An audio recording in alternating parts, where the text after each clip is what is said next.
you got to be a little bit careful also when looking at averages when you're thinking about things like that, because it's true that there are a few people who do just enormously well, right? So you see the stories of, the first office assistant who becomes a, centimillionaire when a company goes public.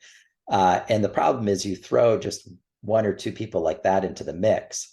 And, imagine like if you were looking at your college graduating class, if you had one billionaire in your class, right, then it would look like everyone in the class is earning a fair amount of money, but really it's just the one guy, and you're kind of dividing it among 2,000, 3,000 plus people.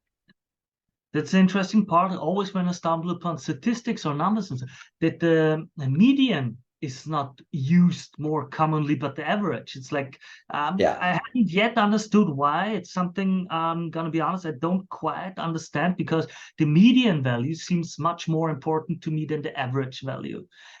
But, well, I'm not an expert in statistics. I think you're right. I think one reason that people don't do research as much on medians is because the statistics for doing, for basically estimating the conditional mean, which is what you're doing usually in regression, are far more robust than for estimating the median. But I agree that, if we're really thinking about what is the typical person experiencing, we'd be much better off looking at medians, or even looking at, some information on the whole distribution. Like what do the different, kind of deciles look like?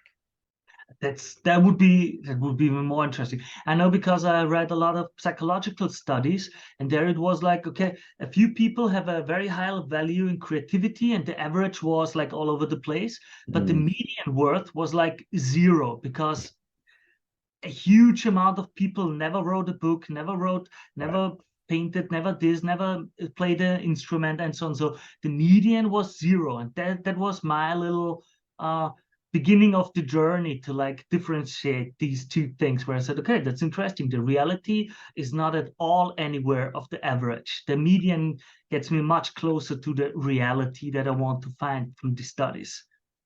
If you like this clip, watch another one. And if you want to see the whole interview, click here.